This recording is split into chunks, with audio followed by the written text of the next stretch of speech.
नमस्कार साथियों। आज चिंतन में जीवन का सार, सादगी एवं सरलता।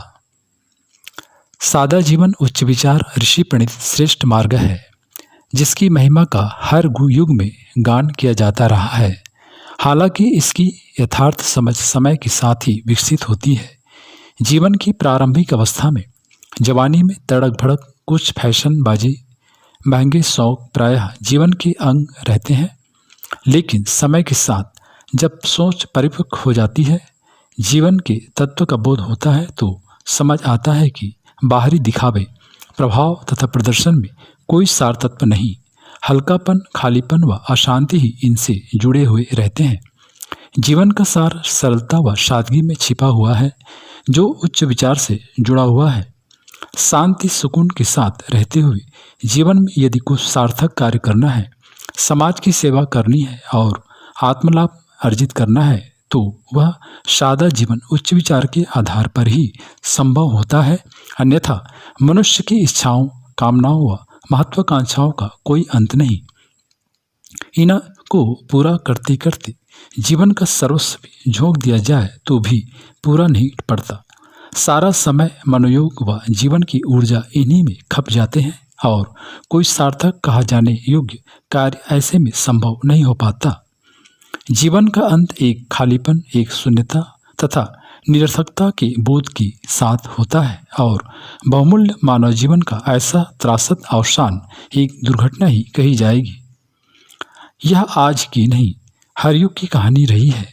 इसलिए जितने भी महान व्यक्ति सफल इंसान हुए हैं, जिन्होंने जीवन में कुछ सार्थक कार्य किए, समाज व मानवता के हित में बहुमूल्य योगदान दिए, वे सभी जीवन की निर्णायक मोड़ पर सरलता व सादगी भरे श्रेष्ठ जीवन की ओर मुड़े तथा सामान्य इंसान से महामानव, देवमानव की श्रेणी में गिने गए। आज से 2500 वर्ष पूर्व राजकुमार सिद्धार्थ अपने राजसी वैभव को त्याग कर जंगल में तप करने चले गए और महात्मा बुद्ध भगवान बुद्ध बनकर शांति, करुणा और निर्वाण के संदेश का प्रसार कर सके। इसी तरह वर्धमान महावीर की कहानी है, जिन्होंने राजसी ठाट बाट छोड़कर अहिंसा व तप के मार्ग पर वर्ण किया और अंततः जीवन में प्रसन्नता, शांति व समाधान के आधार पर सादा जीवन, उच्च विचार प्रधान अहिंसा मार्ग का प्रसार भी किया। मध्य युग में कबीर, नानक, सूर, तुलसी, दादू, नामदेव जैसे संतों की पूरी श्रृंखला सादा जीवन, उच्च विचार की हिमायती रही। इस युग में रामकृष्ण परमहंस, महर्षि रमन एवं परम पूज्य गुरुदेव पंडित श्री राम शर्मा आचार्य न्यूनतम निर्वाह करने के जीवंत उदाहरण रहे, जो यही साबित करते रहे कि बाह्य चकाचौंध में कुछ तत्व नहीं, वास्तविक संपदा आंतरिक है, जो सादा जीवन उच्च विचार से जुड़ी हुई है। बैरिस्टर मोहनदास करमचंद गांधी से महात्मा गांधी बनने तक तथा एक धोती लपेटकर ब्रिटिश हुकूमत से लोहा लेने की कहानी इसी का प्रताप बयान करती है। सरदार पटेल सादगी की प्रतिमूर्ति थे, जो अपना फटा कपड़ा स्वयं सिलते थे। महर्षि अरविंद पूर्व जीवन में इंग्लैंड से पढ़े चूड़ांत विद्वान, अपने समय के शीर्ष राजनीतिक विचारक व नेता, कॉलेज के प्रोफेसर व प्रिंसिपल थे, लेकिन उनका जीवन सादगी की मिसाल था। बड़ौदा की सार्वजनिक सेवा के दिनों में उच्च पद पर रहते हुए उन्हें जो वेतन मिलता, उससे घर की आवश्यक सामग्री तथा पुस्तकें आदि खरीदते, शेष धन जरूरतमंदों के हित में नियोजित करते। उनका मानना था कि धन ईश्वरीय देन है, वह उन्हीं के कार्यों में नियोजित होना चाहिए। अपने लिए न्यूनतम निर्वाह और शेष समाज रूपी ब्रह्म के नाम, यह उनका प्रेरक वाक्य था। अब्राहम लिंकन अमेरिका के राष्ट्रपति होते हुए भी सादा जीवन जीते थे, स्वयं अपना काम करते थे, उनके घर में कोई नौकर चाकर नहीं थे। अब्दुल कलाम आज़ाद इतने बड़े अंतरिक्ष वैज्ञानिक और भारत के राष्ट्रपति होते हुए भी सादा जीवन उच्च विचार का उदाहरण थे, और जब उन्होंने शरीर छोड़ा तो विरासत में कुछ जोड़े कपड़े, पुस्तकें व मेडल आदि ही उनके पास थे। अमेरिका के ही मनीषी संत इमर्सन व उसके शिष्य अमेरिका के आदर्श पुरुष थोरो न्यूनतम में ही निर्वाह से भरे सादा एवं श्रेष्ठ जीवन की हिमायती रहे। आज ऐसे हजारों विदेशी लोगों के उदाहरण मिलेंगे जो लाखों करोड़ों के पैकेज छोड़कर भारतीय संस्कृति को अपना रहे हैं। सुख भोग के चरम से असंतुष्ट ये लोग मन की शांति की खोज में विभिन्न आध्यात्मिक संगठनों से जुड़ रहे हैं।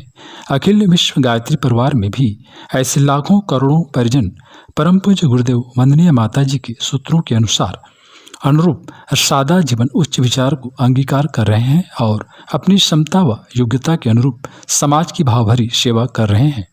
अपनी आत्मकथा हमारी वसीयत और विरासत में परम पूज्य गुरुदेव पंडित श्री राम शर्मा आचार्य जी के जीवन के निचोड़ को 3 सूत्रों में स्पष्ट करते हुए लिखते हैं। मातृवत परदादेशु परद्रव्येषु लोकस्वत एवं आत्मसर्वभूतेषु।